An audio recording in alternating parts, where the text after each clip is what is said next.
Everyone, welcome back to my YouTube channel. और आज इस वीडियो में हम जैकॉबिन क्लब के बारे में पढ़ेंगे। जैसे कि आपको पता है, हम फ्रेंच रेवोल्यूशन स्टार्ट कर चुके हैं। और जो आज का हमारा टॉपिक है वो है जैकॉबिन क्लब के बारे में, कि कैसे फ्रेंच सोसाइटी में डिफरेंट डिफरेंट क्लब्स बनना स्टार्ट हो गए थे। और उनमें से जो एक क्लब था वो था आपका जैकॉबिन क्लब।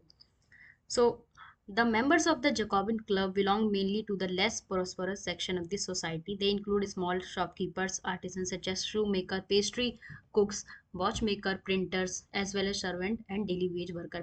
क्या था जैकॉबिन क्लब? जो ये क्लब था, इसमें मेनली कौन लोग बिलोंग करते थे? Mainly less prosperous section of the society, जो कम लोग, मतलब सोसाइटी का वो सेक्शन जो कम समृद्ध था, जिनके पास कम पैसे थे, इतने ज़्यादा वेल्दी लोग नहीं थे। ये लोगों ने मिलके ही जैकॉबिन, आप कह सकते हो एक तरीके से मिडिल क्लास जो क्लास थी उनमें से भी, और जो नीचे क्लास एकदम, जो नीचे के लोग थे, तो एकदम आप शॉपकीपर्स हो गए, उनमें आर्टिसंस हो गए, शू मेकर, पेस्ट्री वर्कर्स और प्रिंटर्स और डेली वेज वर्कर्स या पेजेंट्स आप कह सकते हो। ये सारे लोग जो थे, इन लोगों ने मिलके ही जैकॉबिन क्लब बनाया था। और इसमें जो इनका लीडर था वो मैक्समिलियन रोबेस्पियर था। अब इनका कुछ सोसाइटी में रहने का या सोसाइटी में अपने आप को रिप्रेजेंट करने का कुछ एक अलग स्टाइल था। वो क्या था? They wear long strip trouser similar to those borne by dock workers. ये लॉन्ग स्ट्रिप ट्राउजर पहनते थे, मतलब कुछ ऐसे ट्राउजर पहनते थे जिसमें लंबी लंबी धारियां होती थी, वो इसको पहनते थे। और ये ऐसा क्यों करते थे, ये ऐसे लॉन्ग स्ट्रिप ट्राउजर क्यों पहनते थे? इसका ये कारण था, this was to set themselves apart from the fashionable section of society, specially nobles who wore knee breeches. Main इसका ये कारण था कि ये लॉन्ग स्ट्रिप्ड, ये जो ट्राउजर थे इसलिए पहनते थे ताकि ये जो सोसाइटी में नॉवल क्लास है, या फिर आप कह सकते हैं जो अलीट क्लास है, उनसे अपने आप को अलग करके दिखाना चाहते थे कि हम भाई एक अलग सेक्शन ऑफ द सोसाइटी है, जो इतने समृद्ध नहीं है, जो इतने पैसे वाले नहीं है, लेकिन हमारी एक अलग अपनी डिग्निटी है, उसको ही रिप्रेजेंट कर रहे थे। और जो नॉवेल्स थे उनको आप कह सकते हैं वो नी ब्रिचेस पहनते थे, मीन्स आपके नी तक, घुटनों तक ऐसे लॉन्ग लॉन्ग शूज होते थे, उनको ये नॉवेल्स पहनते थे। लेकिन जो ये जैकॉबिन क्लब्स के मेंबर थे, ये लॉन्ग स्ट्रिप ट्राउजर पहनते थे, जो कि अलग करता था इनको बाकी सेक्शन जो सोसाइटी का था उनसे। अब क्या था, जैकॉबिन, इसी वजह से ये जैकॉबिन मेंबर थे, ये इनको क्या बोला जाने लगा? सेंट क्लोटस, जिसका मीनिंग होता है विदाउट नी ब्रिचेस। इनको कहा जाने लगा, जैकॉबिन्स जो सारे लोग थे इनको सेंट क्लेटस बोला जाने लगा, जिसका मीन था विदाउट नी ब्रिचेस। अब इसके अलावा ये क्या करते थे? ये रेड कैप पहनते थे। ये सेंट क्लॉटस तो पहनते ही थे, ये जो उनकी ड्रेस थी, उसके अलावा ये इसको एक रेड कैप पहनते थे, जो सिंबलाइज करती है आपकी लिबर्टी को। कि अब मतलब मैंने बोला ना, ये अपने आप को सोसाइटी में एक अलग दिखाना चाहते थे, कि एक तो ये स्ट्रगल कर रहे थे, लड़ाई लड़ रहे थे राजा के खिलाफ, तो ये अपने आप को एक अलग सेक्शन ऑफ द सोसाइटी दिखा के और अपनी लिबर्टी के लिए और इक्वेलिटी के लिए, इन सब चीज़ों के लिए लड़ाई कर रहे थे। और जो कि पूरी तरीके से इनके ड्रेसअप से सिंबलाइज करता है। अब नेक्स्ट क्या होता है? In summer 1792 Jacobins planned insurrection of a large number of Parisians who were angered by short supplies of high price of wood. क्या हुआ? 1792 का टाइम था।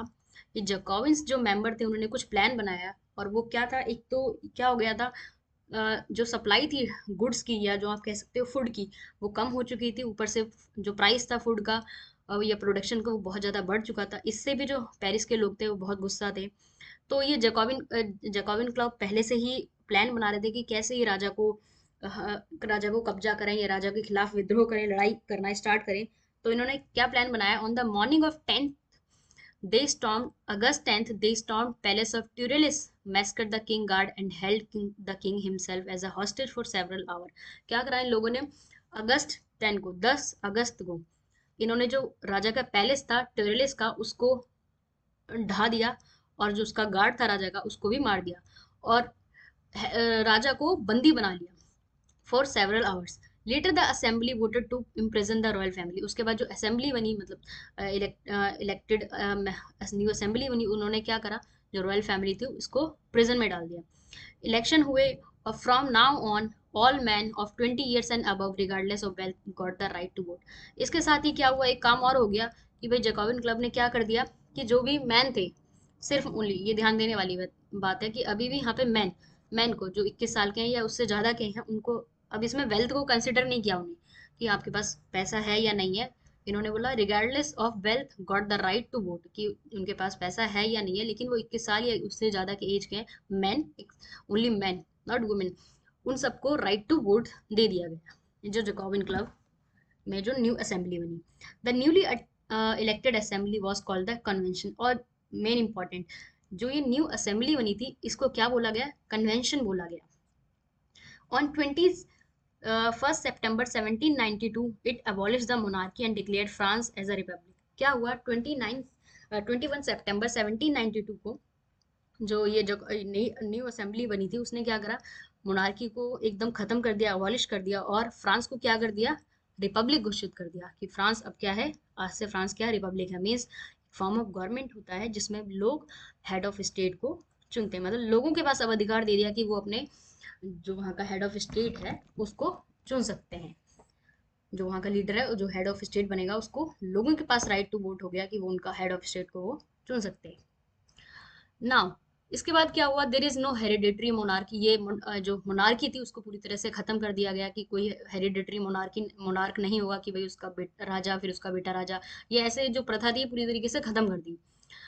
Now next, Louis 16 was sentenced to death by court on the charge of treason। Louis जो 16 था उसको ट्रिजन का उस पे मुकदमा चला दिया गया और कोर्ट के द्वारा और उसको डेथ पेनल्टी दे दी गई।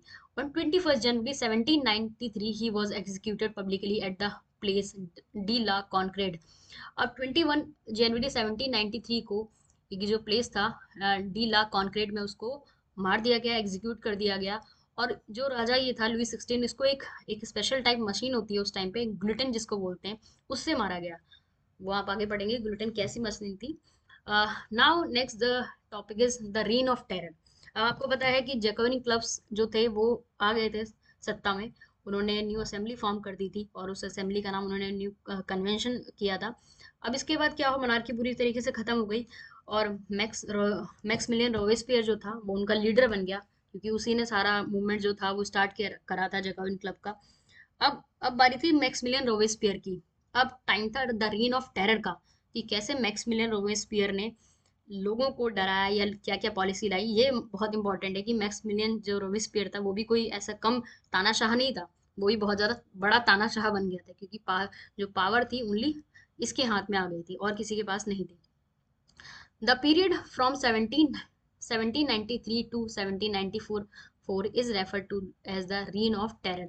ये जो पीरियड था 1793 से 1794 तक, इस पीरियड को रीन ऑफ टेरर बोला गया। मतलब दहशत का टाइम था, दहशत का समय था, वो बोला गया इस टाइम को। क्यों बोला गया, because of the policy bye Maximilian Robespierre, क्योंकि जो पॉलिसी लगाई थी मैक्समिलियन ने उसकी वजह से। Robespierre followed a policy of severe control and punishment. जो मैक्समिलियन रॉबिस्पियर था उसने बहुत ही सीवियर पॉलिसीज या कंट्रोल्ड पॉलिसीज लगाई कि सारी चीजें जो थी वो उसने अपने हाथ में कंट्रोल कर ली। अब आप देख सकते हो चाहे उसके एनिमीज कोई भी ऐसे जिनको वो अपना एनिमीज मानता था, एक्स नोबल्स हो गए, क्लर्जी मेंबर हो गए, या अदर पॉलिटिकल पार्टी के लोग हैं, या फिर खुद अपनी पार्टी के लोग हैं जिनसे वो एग्री नहीं करता था, उनको भी वो अरेस्ट करवा देता था या इम्प्रिजन करवा देता था। फिर उसके बाद अगर वो उनका कोर्ट में मुकदमा चलता, फिर अगर वो गिल्टी पाए जाते तो उनको गुल्टन नामक जो मशीन थी उससे वो मरवा देता। अब क्या था, गुल्टन एक डिवाइस होता है जिसमें दो पोल्स होते हैं और एक ब्लेड लगा होता है, और उस ब्लेड जब वो पोल्स को नीचे डाला जाता है, जो ब्लेड होता है वो पर्सन का सर को धड़ से अलग कर देता है, तो बीहेड कर देता है पर्सन को पूरी तरीके से, और धड़ अलग हो जाता है और उसका सर जो होता है वो अलग हो जाता है। ये गुलेटन नामक मशीन थी उस टाइम पे। ये जो राजा था आपका लुई 16, उसको भी इसी मशीन से मारा गया था। अब नाउ ये जो रोबिस्पियर की गवर्नमेंट थी इसने क्या क्या करा, placing maximum ceiling wages of price on wage and price. उसने जो प्राइस थे वो मैक्सिमम कर दिए गए, कि हर चीज का प्राइस जो होगा वो इतना ही फिक्स कर दिया गया, कि वेजेस एंड उसका जो मतलब जो आपकी आमदनी है या जो प्राइस है वो एकदम बराबर कर दिए गए, कि फिक्स्ड कर दिए गए। मीट एंड ब्रेड वर रेशनड, जो मीट और ब्रेड थे वो सेम सेम प्राइस के मिलते थे। पेजेंट को फोर्स किया गया कि जो अपने ग्रेन्स को सिटी में जाके बेचें और एक फिक्स्ड प्राइस पे बेचें गवर्नमेंट को। अब इस तरीके से बहुत सारी चीजें जो मैक्समिलियन रॉबिस्पियर था ये कर रहा था। इसके साथ ही वो क्या कर रहा था, monsieur sir and madam all Frenchman would henceforth, मतलब पहले जो मॉन्जर सर के लिए और जो मैडम है वो मैडम मैडम के लिए बोला जाता है, लेडीज के लिए। अब क्या हो गया था, उसने उसकी जगह क्या बोलता था, सिटन या सिटियन बोला है, citizen. Church were shut down and their building converted into barrack और ऑफिस। चर्च को उसने बंद करा दिया। सबसे बड़ी काम तो यही करा उसने कि चर्च को बंद करा दिया, जिससे जो लोग थे, आपको पता है ना, कोई भी उनकी भाई जिस चीज में आस्था होती है उस चीज को आप बंद कराओगे तो लोग तो बाकी में भड़केंगे ही ना, लोगों को तो बुरा लगेगा ही, उनकी धार्मिक आस्थाओं पे अगर आप ठेस पहुंचाओगे। तो इन चीज़ों को उसने करा, चर्च को बंद करा दिया, जो बिल्डिंग्स थी उनको बैरक या ऑफिस में कन्वर्ट करा दिया। इन सारी पॉलिसीज की वजह से ही जो finally he was convicted by a court in July 1794, arrested on the next day and sent to गुलिटिन। और 1794 को उसको भी मार दिया गया गुलिटन नामक मशीन से, जिससे उसने राजा को मरवाया था। Okay, the next topic is directory rules France. France में अब मैक्सिमिलियन रोबेस्पियर का टाइम खत्म हो गया, उसको मार दिया गया। अब नई तरह की गवर्नमेंट आएगी और अब क्या होगा, अब कौन राजा बनेगा और किस किस तरीके से फ्रांस में चीजें चलेंगी। अब क्या हुआ, डायरेक्टरी रूल लग गया फ्रांस में, मतलब जोकिन गवर्नमेंट पूरी तरीके से फेल हो गई और उसकी जगह पे क्या था, wealthier middle class seize the power. Wealthier middle class जो थी उसने पावर को अपने हाथों में ले लिया। New constitution was introduce which denied to vote non profit section of the society. एक नया कॉन्स्टिट्यूशन बनाया गया जिसमें बोला गया कि भाई जिनके पास प्रॉपर्टी नहीं है उन लोगों को भी वोट देने का अधिकार है।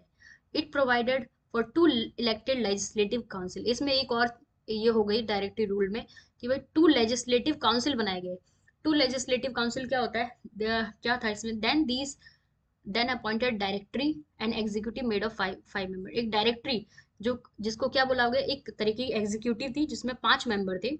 This was meant as a safeguard against the concentration of power in one. इस ये direct two elected legislative council इसलिए बनाया गया, एक तो डायरेक्टरी था, मतलब जैसे एग्जीक्यूटिव बोल सकते हो, और एक लेजिस्लेटिव था। इसलिए करा गया कि जो पावर है वो एक एक जने के हाथ में ना हो जाए, पावर इन वन मैन ना हो जाए, जैसे रॉबेस्पियर के टाइम पे था कि सारी पावर उसके हाथ में आ गई थी। तो इसलिए डायरेक्टरी रूल भी बनाया गया और लेजिस्लेटिव भी बनाया गया, जिसमें क्या था कि कोई भी कुछ लोगों के लॉस को, राइट को हनन करता है, कुछ भी करता है, तो लोग जो है, जो पार्टी के मेंबर हैं या जो पॉलिटिकल लीडर हैं, वो इसको क्या कर सके भाई, उसके खिलाफ बोल सकें, उसका मिस यूज ना करें।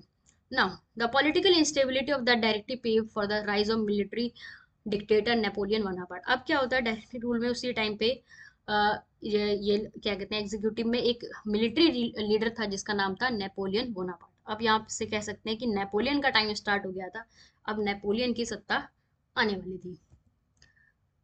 ना फ्रॉम द बिगनिंग आपने ये यहाँ तक पढ़ लिया कि भाई डायरेक्टरी रूल था। इसके बाद फ्रांस सोसाइटी में अभी तक आपने मैन का क्या रोल था, कैसे कैसे लोग आए, जैकोबिन क्लब्स आए, या और लोगों ने क्या क्या, मिडिल क्लास जो थी, मिडिल क्लास जनता थी, उन्होंने क्या क्या रोल फ्रांस सोसाइटी में किया। लेकिन वुमेन का भी कुछ इसमें अहम योगदान है फ्रांस का जो रेवोल्यूशन है।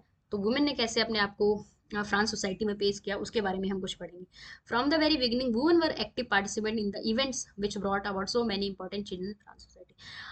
स्टार्टिंग में तो वुमेन ने बहुत एक्टिवली पार्टिसिपेट किया फ्रेंच जो रेवोल्यूशन था फ्रांस सोसाइटी में। लेकिन धीरे धीरे उसके बाद कुछ चेंजेस आने लगे, लोगों जो वुमेन थी उन पे कुछ कंट्रोल करने लगे, मेल डोमिनेटेड सोसाइटी थी उस टाइम वहाँ पे फ्रांस में भी। They hope their environment would pressurise the revolutionary government to introduce measure to improve their life. उनको प्रेशराइज करा गया। Most women of the third state had to work for living. और मोस्टली जो women's थी वो third state की थी। Third state मतलब वही पेजेंट वर्कर्स, ये सारे लोग वर्क करती थी फॉर अपने लिविंग के लिए। They worked as a seamstress, laundress, sold flowers, fruit, vegetable at the market, or were employed as a domestic servant in the houses of prosperous people। ये लोग जो वुमेन थी थर्ड स्टेट की, वो क्या करती थी, फ्लावर बेचती थी, लॉन्ड्री का काम करती थी, वेजिटेबल बेचती थी, या फिर डोमेस्टिक हाउस हेल्प काम करती थी, जो बड़े बड़े लोग या जो थे वहाँ पे नॉबल्स थे उनके वहाँ पे। Women did not have education और जॉब ट्रेनिंग। लेकिन वुमेन के पास कोई एजुकेशन नहीं थी वहाँ पे उस टाइम, और ना ही कोई जॉब ट्रेनिंग थी। क्या था, only daughter of the noble और wealthier member of the third estate could stay at the convent. जो थर्ड स्टेट में भी जो बहुत ज्यादा वेल्दियर मेंबर्स थे उनके पास, उनको उनकी बेटियों को पढ़ने का राइट था। उनकी जो डॉटर्स थी उनके उनके पास राइट था कि वो अपनी डॉटर्स को या बेटियों को पढ़ा सकते हैं। और उसके बाद भी क्या था, उनकी शादी कर दी जाती थी। ऐसा नहीं कि वो अपना कुछ काम धंधा करें या कि वर्किंग हो या कुछ काम करें, ऐसा नहीं था। उनकी शादी करा दी जाती थी, या कोई भी वो पॉलिटिकल काम में पार्टिसिपेट नहीं करती थी। Women had to also take care for their family, that is cook, fetch water. सारे काम ये वुमेन्स करती थी जो उस टाइम पे एक फैमिली को चलाने के लिए करे जाते हैं, and look after their children. लेकिन तब भी their wages lower than those of man. लेकिन ये तो हमेशा की आप कहानी जान सकते हो कि जो वेजेस होते हैं वुमेन के वो हमेशा लोअर देन मैन होते हैं। लेकिन इसके बावजूद भी फ्रांस सोसाइटी में कुछ ऐसे क्लब बने, कुछ ऐसी सोसाइटीज बनी जिसमें वुमेन ने पार्टिसिपेट किया, वुमेन ने उनको बनाया और उनमें एक्टिवली पार्टिसिपेट किया। About 60 women clubs came up. 60 women club France society में आए, डिफरेंट डिफरेंट सिटीज में। द सोसाइटी ऑफ रेवोल्यूशनरी, एक उनका जो क्लब था उसका नाम था the society of revolutionary and Republican women was the most famous. ये दो जो क्लब थे आपके, ये बहुत ही ज़्यादा फेमस क्लब थे फ्रांस सोसाइटी में उस टाइम पे बने थे जो वुमेन के। One of their main demand was to enjoy women enjoy the same political right as man. उनकी मेन डिमांड यही थी कि जैसे भाई मैन एंजॉय करते हैं पॉलिटिकल राइट, ऐसे वुमेन को भी होने चाहिए थे। लेकिन ऐसा कहीं था ही नहीं उस टाइम पे फ्रांस सोसाइटी। उनको राइट टू वोट नहीं था, उनको पार्टिसिपेट करने का राइट नहीं था, तो क्या उनको पॉलिटिकल राइट्स मिलेंगे वहाँ पे। Women were disappointed that the constitution of 1791 reduce them to as a women. इसलिए भी वहाँ पे जो वहाँ की औरतें थी इसलिए भी गुस्सा थी कि भाई उनको, आपने देखा था उस टाइम पे जब कॉन्स्टिट्यूशन बना था उनको क्या बोला गया था, पैसिव सिटीजन बोल दिया गया था कि उनको राइट टू वोट नहीं है, बस उनको घर का काम करेंगी। ये सारी they demand to right to vote, elect assembly and hold political office, कि भाई वो भी चाहती थी कि राइट टू वोट हो उनको, वो असेंबली में जाएं या पॉलिटिकल ऑफिस को उनको मिले पॉलिटिकल ऑफिस। लेकिन ऐसा कुछ नहीं था फ्रांस सोसाइटी में, ये सारी चीजें वुमेन के लिए नहीं थी। अब क्या होता है, वुमेन ने बहुत, एक आप बोल सकते हो कि women struggle for equal political rights however continue during the reign of terror। New government issued law ordering closure women's club and banning their political activities. Reign of terror के टाइम पे, या आप बोल सकते हैं मैक्सिमिलियन के time पे, और क्या हुआ था, जो न्यू गवर्नमेंट थी उसने क्या करा था, वुमेन जो क्लब थे उनको बंद करा दिया, पॉलिटिकल एक्टिविटीज उनकी बंद करा दी। Many prominent women were arrested and number of them executed. बहुत सारी जो वुमेन थी उनको अरेस्ट कर लिया गया और बहुत बहुत सारी वुमेन्स को एग्जीक्यूट कर दिया गया, एग्जीक्यूट मार दिया गया। लेकिन इसके बाद भी जो वुमेन स्ट्रगल था, वुमेन का जो मूवमेंट था वो आगे बढ़ता गया। Women's movement for right, for voting right and equal wages continue through the next 200 year in many countries of the. ये तो आपको पता है कि वुमेन राइट या वुमेन मूवमेंट जो था वो दुनिया में, फ्रांस में नहीं, बाकी दुनिया के सारे देशों में ये यही कंडीशन थी वुमेन की। कहीं पे भी उनको राइट टू वोट नहीं था, पॉलिटिकल राइट्स नहीं थे उनको। बस उनको जो घर का काम है, जो फैमिली को देखना अपनी, और ये जो घर, जो हाउस होल्ड वर्क है उसको ही, वहां तक ही उनका काम सीमित था। लेकिन इसके लिए भी उन्होंने आगे, मतलब 200 साल या 300 साल या 500 साल तक लड़ाई करी और अपने जो राइट्स थे उसको उन्होंने लेकर ही माना। The fight for the vote was carried out through an international suffrage movement. अब एक इंटरनेशनल सफरेज मूवमेंट आपको पता हुआ होगा during the late 18th century, early 20th century। The example of political French women during the revolution was here was kept alive as inspiring memory. It was finally 1946 women in France won the right to vote। अब France में women को right to vote कब मिला, 1946 में। Right to vote women को कब मिला France में, 1946 में। ये वुमेन को राइट टू वोट मिला फ्रांस में, इतनी लंबी लड़ाई लड़ने के बाद, इतना टाइम। ओके, नाउ अब आपने वुमेन की कंडीशन देख ली फ्रांस में। और फ्रांस में एक और समस्या थी जो बहुत ही बड़ी थी, वो थी स्लेवरी की। कि भाई फ्रांस में स्लेव जो सिस्टम था वो बहुत ज़्यादा फ्लरिश हो रहा था। उन्होंने बहुत लोगों को, अफ्रीकन्स जो थे उनको स्लेव बनाया था। और जैसे आपको पता होगा, जो जितने भी यूरोपियन कंट्रीज हैं या जो जितना भी यूरोप, पूरा यूरोप है, उन सब ने अलग अलग दुनिया के डिफरेंट डिफरेंट पार्ट्स में अपनी कॉलोनीज बना रखी थी। और वहाँ पे वो अपना प्रोडक्शन करते, वहाँ पे चीज़ों को उगाते और वो अपने देश में फिर आके बेचते उनको। तो ऐसे ही फ्रांस का भी किस्सा था। फ्रांस ने भी कुछ किया था, वो क्या था, we just talk about now. One of the most revolutionary social reform of the Jacobin regime was abolition of slavery in the French colonies। France ने भी अपनी कॉलोनीज बनाई थी। अब कहाँ बनाई थी वो हम देखते हैं।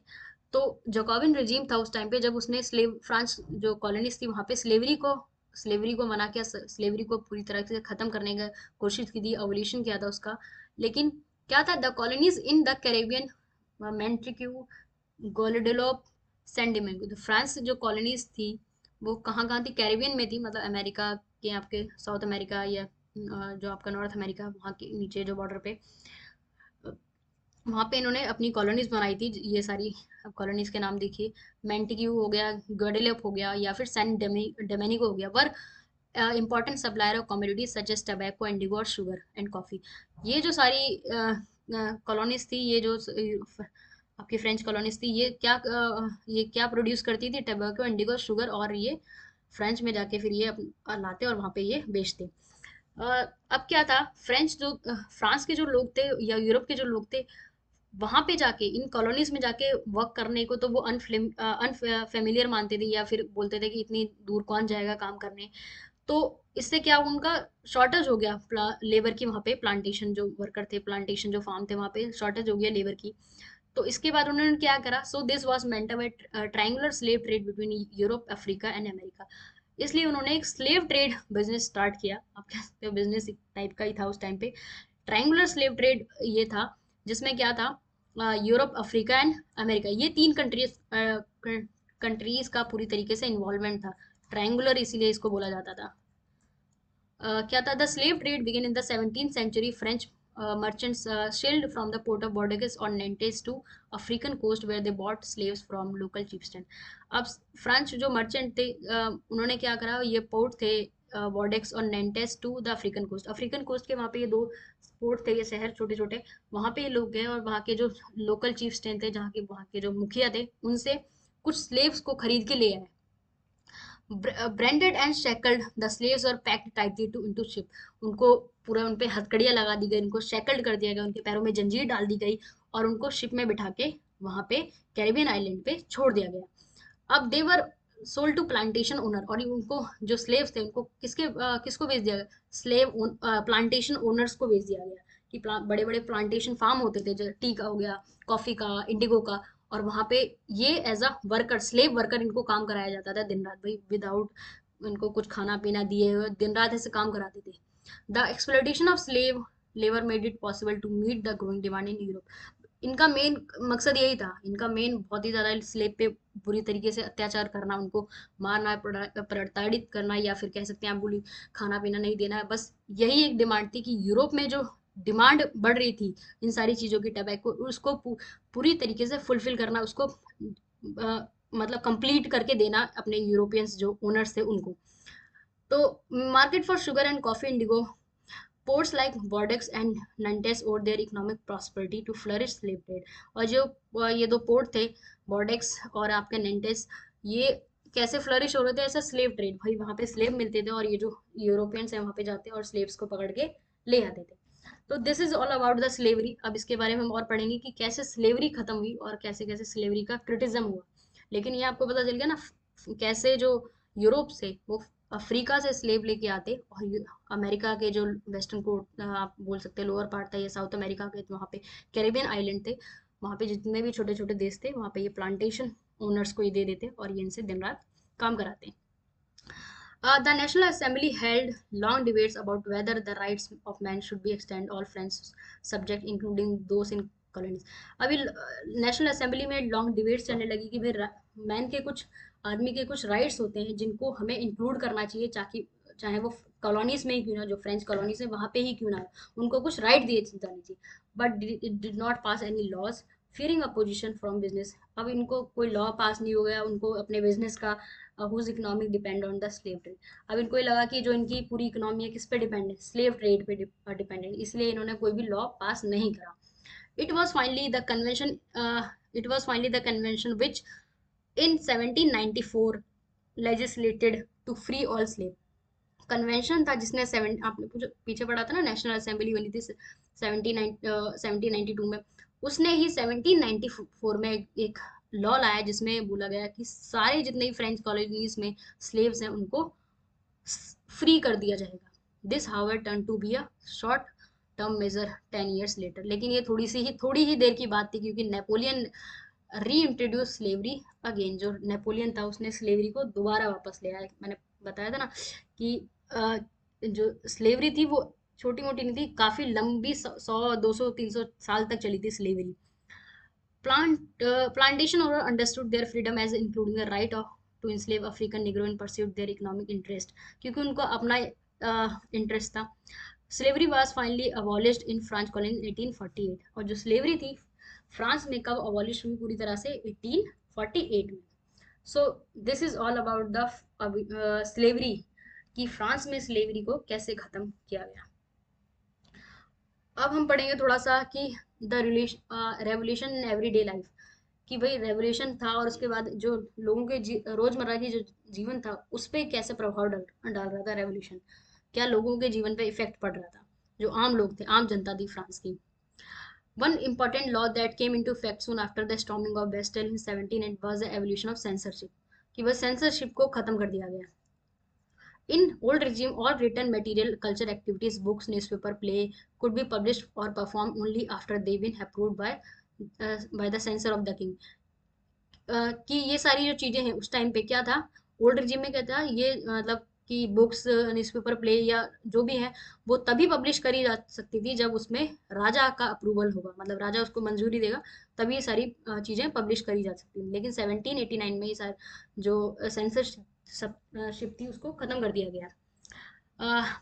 The now Declaration of Rights of Man and Citizen proclaimed freedom of speech and expression to be natural. Freedom of speech मिल गई उनको, और expression to be natural right मिल गए। Newspaper, pamphlet, books and printed pictures flood the town of France from where they travel rapidly into the countryside of France। में जो भी चीज़ें होती थी वो अब कहाँ जाने लगी थी, कंट्री साइड पे भी सारी चीज़ें पहुँचती थी।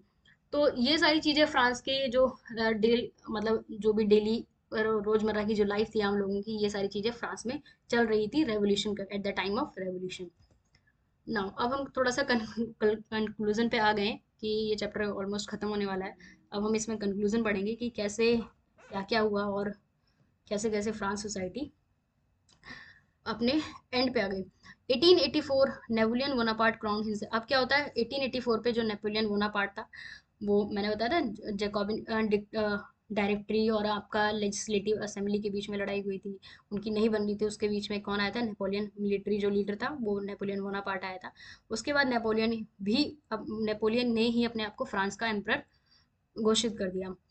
He set out the neighboring countries, conquer neighboring countries, European countries, disposing dynasty and creating kingdom where he placed members of his family। इसने बहुत सारी जो नेबरिंग कंट्रीज थी वहाँ पे कॉन्कर कर लिया था, वहाँ से अपने मेंबर्स को, अपनी फैमिली मेंबर को वहाँ पे उसने किंगडम बना लिए थे। Napoleon saw his role as a moderniser. जो नेपोलियन था वो यूरोप मतलब यूरोप को एज अ बोलता था कि मैं यूरोप का मॉडर्नाइजर हूँ, मतलब यूरोप को मैं मॉडर्न बना दूंगा, कि मैं एज अ रोल मॉडल हूँ for Europe to modernise it, कि यूरोप को मैं मॉडर्नाइज कर दूंगा। He introduce many laws, protection of private property. उसने कुछ लॉज भी बनाए, जैसे प्राइवेट प्रॉपर्टी का हो गया, यूनिफॉर्म सिस्टम ऑफ वेट हो गया, एक यूनिफॉर्म सिस्टम होगा वेट का। Measures provided by the decimal system, many saw Napoleon as a liberator. कुछ लोग नेपोलियन को एज अ लिबरेटर मानते थे, would bring freedom for the people, जिनको लगता था कि भाई ये लोगों की फ्रीडम को वापस लाएगा। He was finally defeated at the Waterloo in 1850। लेकिन क्या था, नेपोलियन को भी 1815 में वाटरलू के युद्ध में उसको डिफीट कर दिया गया, उसको मार दिया गया। इसके बारे में हम नेपोलियन बोनापार्ट के बारे में आप जो फ्रांस का और आगे जो पार्ट होगा उसको आप क्लास 10th में पढ़ेंगे, लेकिन अभी तक के लिए हम यहीं तक पढ़ेंगे। So this is all about the French revolution, और कैसे फ्रेंच सोसाइटी डेवलप हुई और कैसे कैसे चीज़ें वहाँ पे, कैसे कैसे रेवोल्यूशन स्टार्ट हुआ। तो हम इस वीडियो को यहीं पे एंड करते हैं, और आई होप आपको ये वीडियो अच्छी लगी होगी। तो प्लीज़ कमेंट करें, शेयर करें, अगर कुछ भी डाउट है तो कमेंट करके आप पूछ सकते हैं। शेयर करें, लाइक करें या सब्सक्राइब करें। Thank you so much.